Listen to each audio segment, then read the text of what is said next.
नमस्कार, मैं शालिनी और आप देख रहे हैं नेक्स्ट 9 न्यूज। गांधी जयंती के मौके पर प्रशांत किशोर के जनसुराज अभियान की पुण्यतिथि होने जा रही है। 2 अक्टूबर को ही वो अपने जनसुराज अभियान को राजनीतिक दल का रूप देंगे। कुछ दिनों से ये बात वो खुद ही बताते आ रहे हैं। 2 साल से बिहार के गांव-गांव घूम रहे प्रशांत किशोर हाल फिलहाल पटना में भी काफी समय से रहे हैं।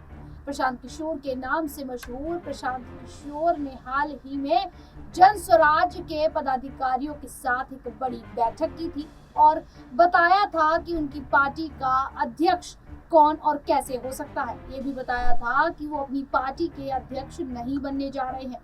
पीके का एक और सम्मेलन काफी चर्चा में है। बिहार युवा संवाद पटना के बापू भवन में पीके जब स्टेज पर पहुंचते हैं तो सब लोग जोर जोर से जय बिहार के नारे लगाते हैं। पूरा हॉल खचाखच भरा हुआ नजर आता है। वैसे हॉल की क्षमता 5000 की है और कुछ लोग पीछे खड़े भी हैं, इसीलिए थोड़े ज्यादा भी हो सकते हैं।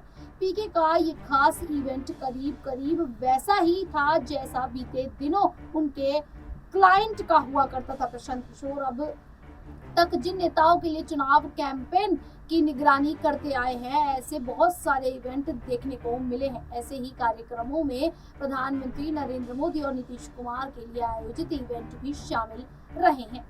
प्रशांत किशोर के पूरे कैंपेन को देखें तो उनके टारगेट पर पहले नंबर पर तेजस्वी यादव रहे हैं। नीतीश कुमार का नंबर उनके बाद ही आता है। एक बात नहीं समझ में आती कि अगर उनको खुद सत्ता में आना है तो जिन्हें वो अपने राजनीतिक विरोधियों के तौर पर प्रोजेक्ट करते हैं, बराबर भाव क्यों नहीं रखते।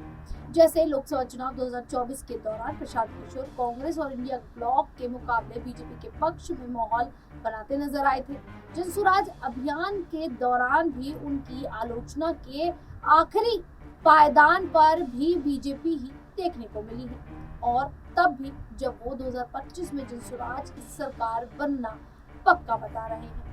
महसूस तो ऐसा होता है कि जैसे भारतीय जनता पार्टी से उनको कोई खास शिकायत ही नहीं हो। लोकसभा चुनाव के नतीजों के हिसाब से भी देखें तो तेजस्वी यादव के मुकाबले नीतीश कुमार का प्रदर्शन बेहतर रहा है। 2020 के बिहार चुनाव में जेडीयू को करीब ठिकाने लगा देने वाली बीजेपी को केंद्र में सरकार बनाने के लिए नीतीश कुमार को बैसाखी बनाना पड़ा है। फिर भी प्रशांत किशोर के निशाने पर पहले नंबर पर तेजस्वी यादव को देखकर बहुत अजीब लगता है। बिहार विधानसभा में विपक्ष के नेता तेजस्वी यादव 17 अगस्त से बिहार यात्रा पर निकलने वाले हैं। अव्वल तो बिहार में अगले साल चुनाव होने हैं, लेकिन पहले से ही सभी राजनीतिक दल तैयारी में जुटे हुए हैं। लोकसभा चुनाव से पहले भी तेजस्वी यादव बिहार यात्रा किए थे। तेजस्वी यादव की बिहार यात्रा को लेकर प्रशांत किशोर का कहना है, मेरे और उनके पदयात्रा के उद्देश्य में फर्क है। मैं पिछले 18 महीने से पदयात्रा ही कर रहा हूँ। बाकियों की तरह एक दिन रैली और दूसरे दिन वोट नहीं मांग रहा और न ही तीसरे दिन चुनाव लड़ने की योजना बना रहा हूँ। फिर अपने बारे में समझाने की कोशिश करते हैं। प्रशांत किशोर ये नहीं कह रहे हैं कि हमको जिताकर मुख्यमंत्री बना दीजिए। प्रशांत किशोर जन स्वराज यात्रा इसलिए चला रहे हैं ताकि बिहार की जनता के अंदर जागरूकता फैले। जनता जात पात से उठकर अपने बच्चों की चिंता करते हुए वोट दे। अपना राजनीतिक आइडिया समझाते हुए कहते हैं, जन स्वराज ऐसी व्यवस्था है जिसमें गरीब से गरीब घर का यहाँ आकार समाज के लिए, बिहार के लिए कुछ करना चाहता है।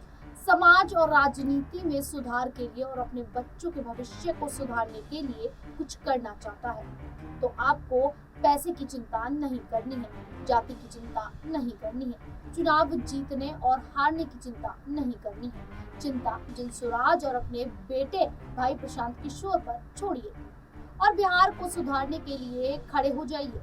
और बातों बातों में ही प्रशांत किशोर नेताओं की शैक्षिक योग्यता पर आ जाते हैं। जब हम सभा कराते हैं तो लोग कहते हैं डिग्री क्वालिफिकेशन का क्राइटेरिया होना चाहिए और सभा खत्म होते ही कहते हैं नहीं होना चाहिए। अब आपने कहा पढ़ाई का क्राइटेरिया होना चाहिए, क्योंकि बिहार के लोग 10वीं फेल लोगों के नेतृत्व में काम करना नहीं चाहेंगे। तो सोचकर अपनी बात पर सफाई भी देते हैं। मैंने 10वीं फेल कहा है, 9वीं फेल नहीं कहा है। जाहिर है निशाने पर तेजस्वी ही होते हैं। पटना के बापू सभागार में युवा संवाद के जरिए प्रशांत किशोर लोगों से कनेक्ट होने की कोशिश करते हैं। कहते हैं जनसुराज यहाँ के युवाओं की जिद है, जनसुराज हम लोगों का संकल्प भी है और जनसुराज एक व्यवस्था भी है। तो सवाल उठता है कि जनसुराज कैसी व्यवस्था है। पीके बताते हैं जनसुराज एक ऐसी व्यवस्था है जिसमें गरीब से गरीब घर का व्यक्ति यहाँ आकर समाज के लिए, बिहार के लिए कुछ करना चाहता है। समाज और राजनीति में सुधार के लिए और अपने बच्चों के भविष्य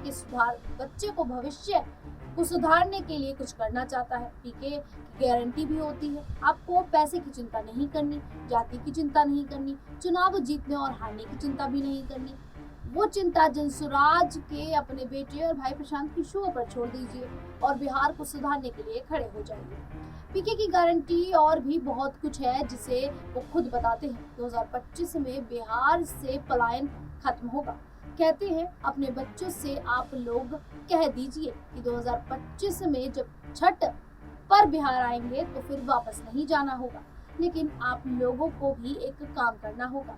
आप लोग भले ही आधी प्लेट खाना खाइए, लेकिन बच्चों को जरूर पढ़ाइए, क्योंकि आपका बच्चा अगर अनपढ़ होगा तो चाहे लालू यादव हो या नीतीश कुमार, कोई इसे डॉक्टर या इंजीनियर नहीं बना पाएगा। लगे हाथ आगाह भी करते हैं, जिसमें निशाने पर नीतीश कुमार और थोड़ा बीजेपी भी होती है। बिहार के लोग रोजी रोटी के दूसरे राज्यों में पलायन करने को मजबूर है। यहाँ मौजूदा सरकार दूसरे राज्यों के लोगों को नौकरी दे रही है। अब युवा शक्ति जनसुराज के माध्यम से बिहार को सुधारने की जिद पर अड़ गई है। साथ में चुनावी वादा करते हुए प्रशांत किशोर कहते हैं, जब जब युवा शक्ति ने अंगड़ाई ली है, बदलाव आया है। आपके बीच से ही लोग मुखिया, विधायक बनेंगे। भीड़ में बैठे युवाओं में से बहुत विधानसभा के लिए चुनकर आएंगे, विश्वास रखिए। लोकसभा चुनाव के नतीजों से समझे तो बीजेपी और नीतीश मिलकर तेजस्वी यादव से कोई बेहतर स्थिति में नहीं रखते और बीजेपी की तरफ से भी साफ किया जा चुका है कि 2025 के बिहार विधानसभा चुनाव में नीतीश कुमार ही एनडीए के नेता होंगे। ये तो समझ में आता है कि तेजस्वी यादव को प्रशांत किशोर इसलिए टारगेट कर रहे हैं क्योंकि मुकाबले में आगे वही नजर आते हैं, लेकिन नए चेहरे के बलबूते वो कहां तक चैलेंज कर पाएंगे।